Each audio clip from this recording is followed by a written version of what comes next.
G'day you mob, Pete here, and this is another episode of Aussie English, the number one place for anyone and everyone wanting to learn Australian English. So today I have a Goss episode for you where I sit down with my old man, my father, Ian Smissen, and we talk about the week's news, whether locally down under here in Australia or non-locally overseas in other parts of the world. Okay, and we sometimes also talk about whatever comes to mind, right? If we can think of something interesting to share with you guys related to us or Australia, we also talk about that in the Goss. So these episodes are specifically designed to try and give you content about many different topics where we're obviously speaking in English and there are multiple people having a natural and spontaneous conversation in English. So it is particularly good to improve your listening skills. In order to complement that though, I really recommend that you join the podcast membership or the academy membership at aussieenglish.com.au, where you will get access to the full transcripts of these episodes, the PDFs, the downloads, and you can also use the online PDF reader to read and listen at the same time. Okay, so if you really want to improve your listening skills fast, get the transcript, listen and read at the same time, keep practicing, and that is the quickest way to level up your English. Anyway, I've been rabbiting on a bit. I've been talking a bit. Let's just get into this episode, guys. Smack the bird, and let's get into it.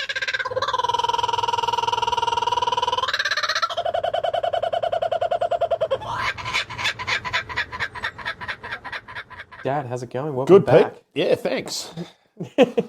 Hang on.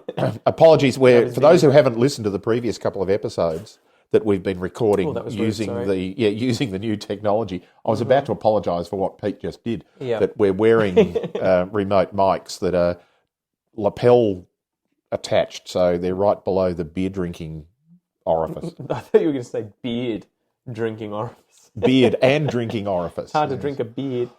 Yeah, so this was a cool story. The amazing Victorian time capsule, 135-year-old message in a bottle. Message in a bottle. Found in Edinburgh, so Scotland. Yeah. The thing that blew my mind, so they have this photo in this of a very old bottle below a wooden floorboard that's been cut through. Great, isn't it? It looks like it's been framed. Yeah. But it turns out the person plumbers just literally dug through and went through, and it was right there. Look at that. It's like you couldn't have done it better. Mind you, we see the after shot. Mm-hmm. He probably was digging through and went, oh, look, there's a bottle cork or something in there. But it looks amazing. Yeah, so a rather incredible discovery occurred in Edinburgh, Scotland, where a woman found a 135-year-old message in a bottle under her floorboards. Everything started in October 1877 when two local workers left a note under the floorboards at Morningside Villa. The message was placed in a bottle and left untouched until now, when, I don't know how you would say this name. Is it Elith? Ailith? I don't know. It's one of these Gaelic spellings. Yeah. Ailish. Maybe. Ailish, you reckon? Ailish Stimpson, a mother of two, found it in her Morningside home in Edinburgh. I can't imagine living in a country where the buildings in which you live are hundreds of years old and have the potential to have those sorts of things just around under the floorboards, in the walls, because anything in Australia isn't really going to be that old. Yeah, but the first house that your mum and I lived in, we were only renting it, so we weren't going to be digging the floorboards up. Was this back in the 40s? Back in the... Yeah, ha. That house was, at the time, that house would have been 90 years old when we were living there. Well, I guess, So when I was there were living... certainly houses built in the 1850s and 60s in Australia that are still around. Well, how old would the one have been that I was living in on Dryburgh Street in North Melbourne? That would have been 1880s. Really? That old? 1880s to 1900. Okay. It's end of Victorian era. Yeah. It was not Edwardian. They built a different style of place then. Jesus. Yeah, crazy. But yeah, it was interesting. So they got the plumber in. He cut through the floorboards and was greeted with a bottle that had a rolled-up message with a note in it. So what do the notes say, Dad? The note says, hang on, I've got to try it. It's handwritten and scrappy. So I've got the thing in front of me here, the message. It says, James Ritchie, John Grieve, laid this floor but did not something or other. Drink the whiskey. October the 6th, 1887. Whoever finds this bottle may think our dust is blowing along the road. Now, how esoteric and existential is that? I can't believe you can read that. That's... You sit there and go, what am I going to write? And this is the question, when I suggest this story, this is the question I'm going to give you in a minute. But what am I going to write for something? I'm going to stick this note in here and go, our ghosts are still here. Yeah. Like, our dust will be blowing down the road. This is, that's highly existential for somebody to put as a note in there. Like, they're assuming that somebody is not going to find this until well after they're gone. Well, they would be waiting for the house to be demolished, I guess. Yeah. I guess it's one of those things where you often look back in the past and think that people didn't have the same kind of existential thoughts or feelings or conversations that we have today, but you forget that, they were grappling with the same kind of things with mortality and, the shortness of life and everything. So the question I can't remember whether the whole article, I don't think it does go into who these dudes were, but... it does. It says that they were two men registered as living in the Newington area by the same names in the 1880s. So they found the men. Yeah, I think they were just workers of some kind. So the question is, they were not living in this house. This is not the secret gay couple living in there as we're about to build our living home, we'll put it in here. That's it. These were the two workers who were building the floor on this house, obviously, and went, hey, this would be a cool idea. What do you reckon? Hey, Jimmy. Yes, Johnny.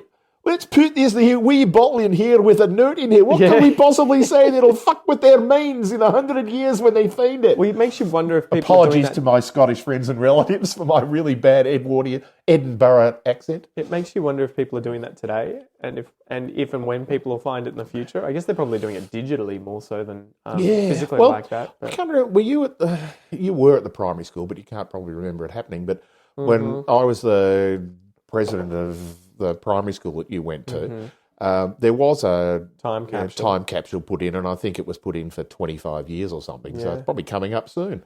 Yep. And it was kids designing things and putting it in, and what message do we want to send and so on. But that's the question I had. If you were going to put a time capsule somewhere, what would you put in it?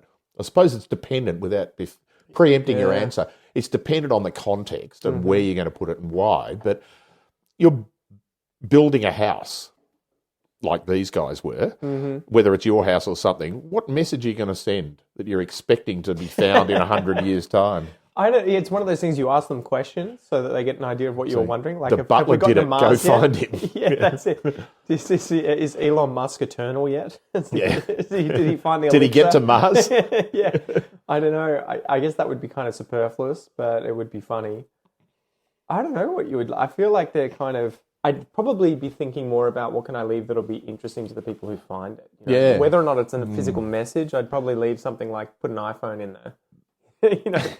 Buy a brand new... with a battery charger. Yeah, buy a brand new iPhone with a battery charger. Because you think they're everywhere at the moment, but how easy is it for us to find a Nokia 3310 or whatever, 3210 or whatever they were from the 90s, right? I imagine they're still floating around because they were pretty popular. They've actually just been reintroduced. Yeah, but the original ones, right? Especially in mint condition with... Annie's little purple one that she had. And I think that's one of those things when we think about Roman times or even, indigenous cultures around the world, when we think about the past, a lot of the time what we would like to have, besides obviously their thoughts and what they were, having conversations about, is the physical objects that they were potentially using or interacting with, and a pristine mint condition version of whatever it is.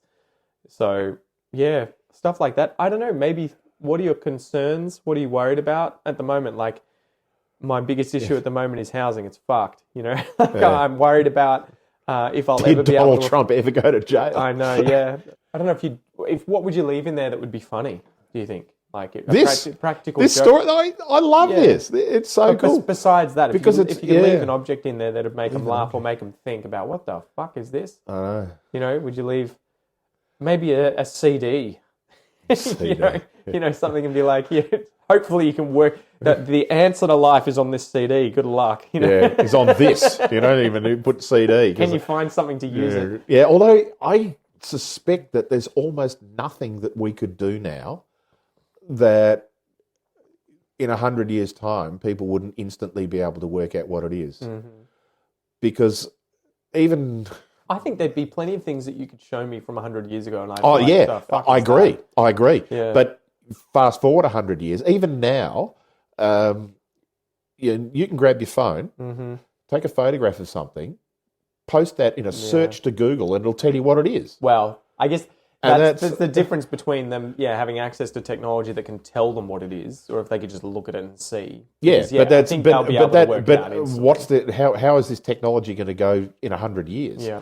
At what point are they going to be where they just don't understand what something was? Yeah. And because I can't fathom what the world's information collection and retrievability is going to look like in 100 years' time. But you're right. What sort of what object would you put in there? I was thinking about this a while ago, totally independently of this, of just sort of bizarre things that are so familiar to us now that are just different. A white tennis ball. Yeah.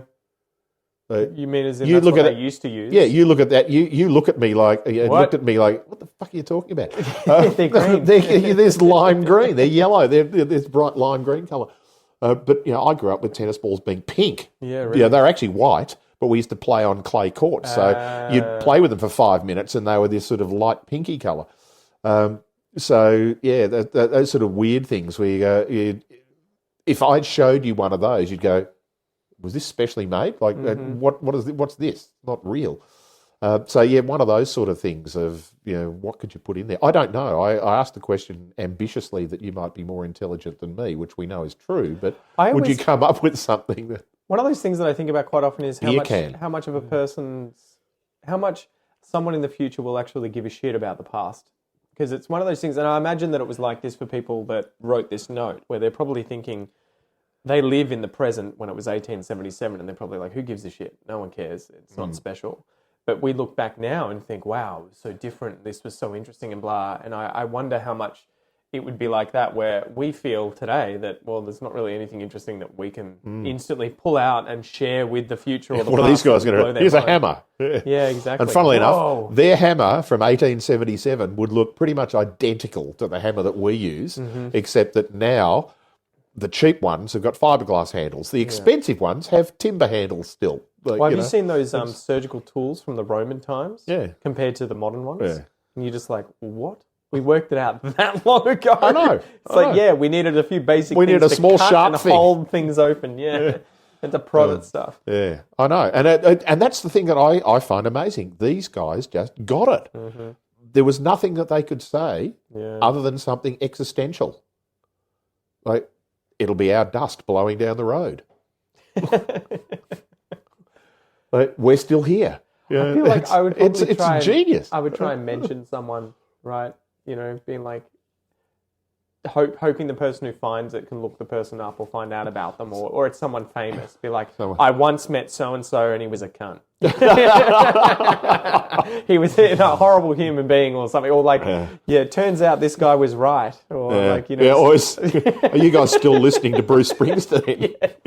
Is there new music, or do you guys just keep listening to the old stuff? That's right. AC/DC. Who's the new Taylor Swift? I know. Yeah.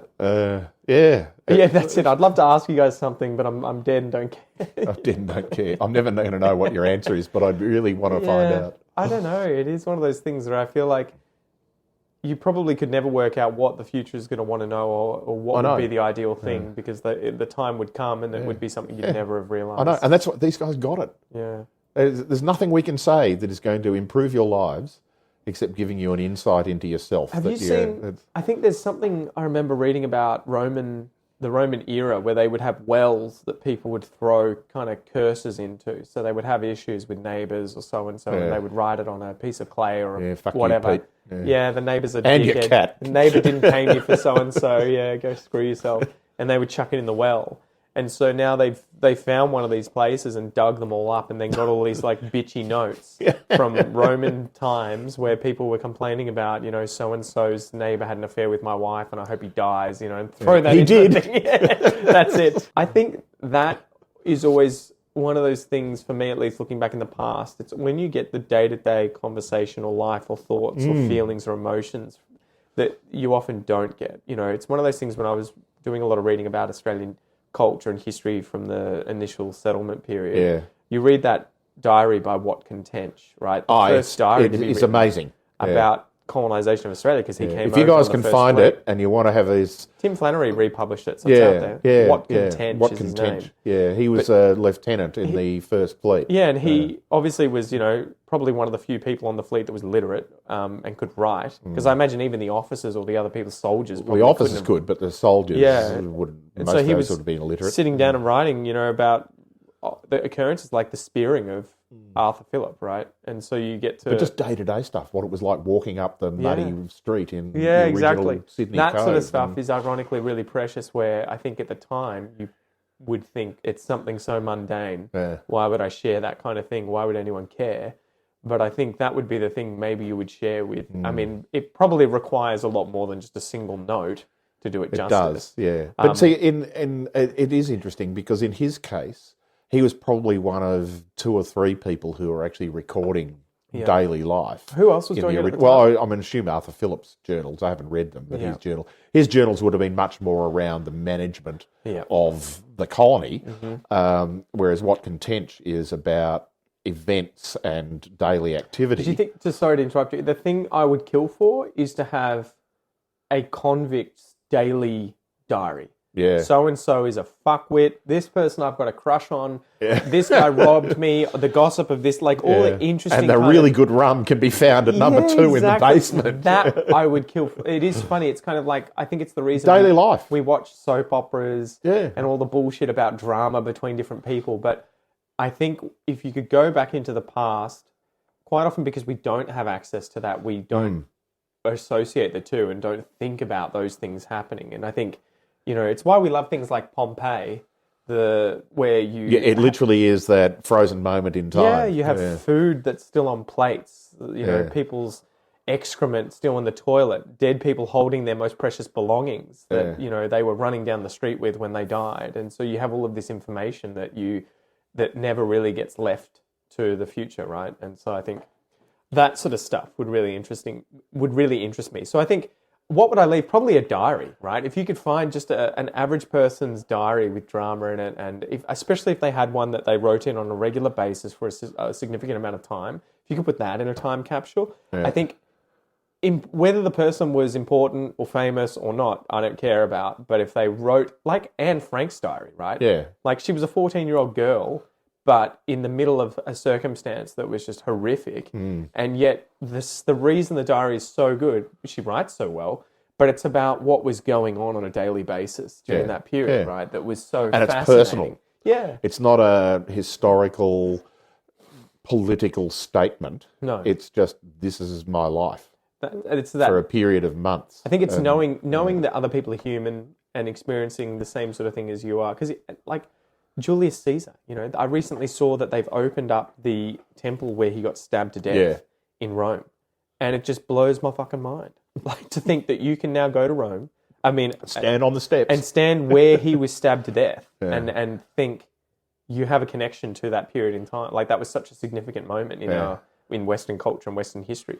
It must be like what it's like for Muslims to go to Mecca and think about Muhammad, or people to go to Israel and be thinking about Jesus or whatever, these figures that are so significant, and to be like, I've gone there. So I can't imagine, having if you had Julius Caesar, the writings of what's his name again? Marcus Aurelius, is it? Yeah. His thoughts. I need to go back and read those, but that sort of stuff I find, really precious. I would kill to have a diary from an Aboriginal person from 1,000 years ago.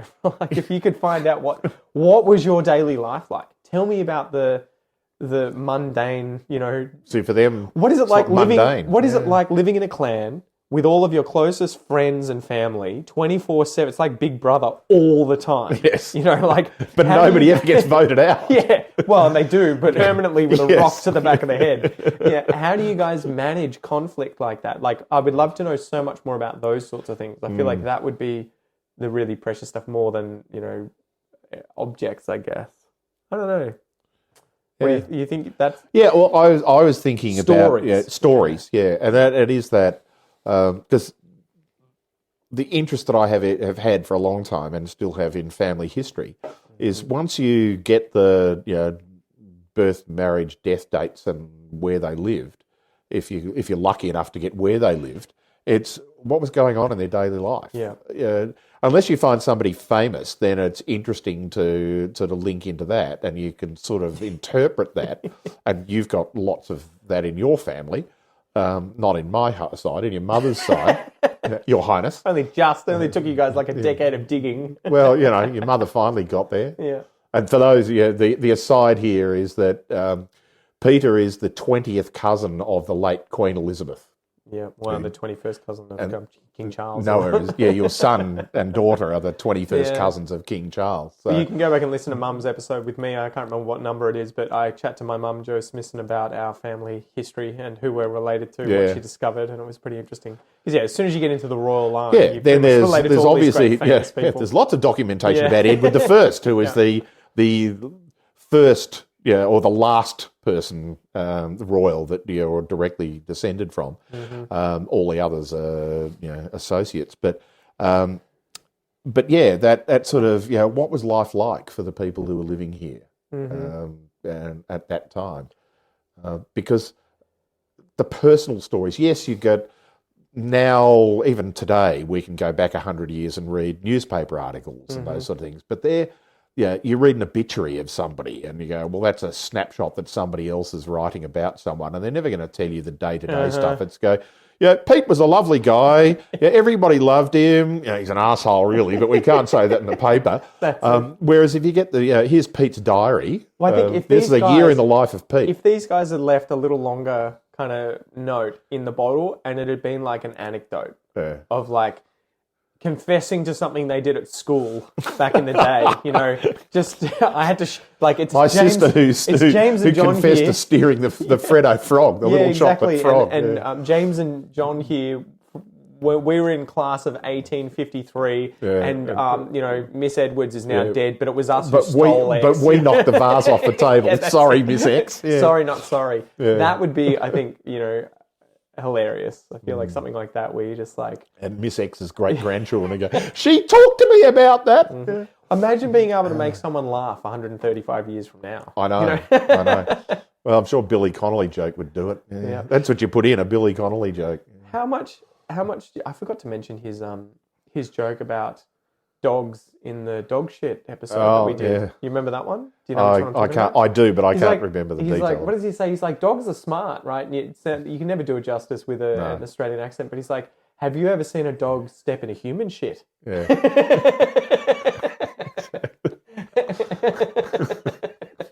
It's like amazing. There you go. That's the line. Yeah. You're right in there. Here, Pete Smissen and the date. Have you ever seen a dog step in a human shit? In 135 years, someone will laugh. And be like, this cunt knows that. He knew. How could he predict this? Yeah. We still have the same problems. Dogs shitting in the street. That's it. Yeah, if you want a good comedian, go and listen to Billy Connolly's back catalogue. Oh, man. Yeah. Yeah. Yeah. So it's worth thinking about. It's just an interesting thing. Like the story was cute. Yeah. But I was blown away by as I said, the existential nature of what these guys wrote, and what would I have done? I don't think I'd have been anywhere near that clever. Yeah, it is fascinating. I guess it's just one of those things of like trying to contact people in the past or the future, thinking about how you can. See, in the past you can because you know something about it. Well, they get to contact you. You don't get to contact them. Yeah, but when you reverse it and you're trying to. Yeah, tell somebody in the future about you. It always makes me wonder. I remember, after a few years on Facebook, I'm like, man, it's going to be so good in the future. You'll be able to go back and just read all this stuff. You can. Yeah. Have you? A few times, depending on the situations. I think there was one recently, like when I went through a breakup with my ex, Hannah. And I remember I had a friend who I was like, why don't I talk to this person anymore? We don't really talk anymore. And I was trying to work it out. Like, at what point did we stop kind of interacting on a regular basis? And so I just opened up Facebook and went through our chat. And went, that was the last time. And I didn't even need to really, like, read through all the messages. But I was just looking at the times of, like, okay, there's, like, 2021, 2019, 2018, 2016. I'm like, so we send the odd message and be like, hey, how are you? Yeah, good. You? Yeah, good. And that's it. But then at what point were we, like, on a daily basis? Yeah. Chatting to one another. And it was interesting because I remember like during my relationship with this person, I was always friends with this person, and then afterward, maybe it was around that time, and it was just interesting going back and reading these messages. And two, it's kind of cringy at times. I go back and look at the things that I was saying or the way that I would talk to people in that conversation. I'm like, oh my God. Don't read what you wrote 10 years ago. Like, I can't imagine what I'd go back and read my honours thesis from 45 years ago. And you go, well, but that's not even like interpersonal. No, I know, messages. but I just go, really? I thought this was clever. Like, really? Yeah. I wonder how often though you would ever live up to your future self. Because I feel like the older I get, the more I look back on whoever I was a year, 5, 10. Usually the further I look back, the more of a dickhead I was. So I'm always thinking like, wow, the person who I will be in 5 to 10 years is really going to look back and think I'm such a fuckwit. I'm like, I wonder what I could do. The irony is, you're the only one who will really know. I know. I'm like, I wonder what I could do in the present to actually make my future self proud. How to impress your future self. And then I'm like, probably nothing. Nothing now. That's it. Because if I have the wisdom to be able to do that in 5 years' time, I'm going to go, you weren't that clever. Exactly. Or you're switching, oh my God, you were into this. I'm so into this now. Yeah, exactly. How many plants did you end up selling? I don't know. Exactly. Anyway, hopefully you enjoyed this episode, guys. Yeah. Think about what you want to send the message to the future. I know. See ya. See ya.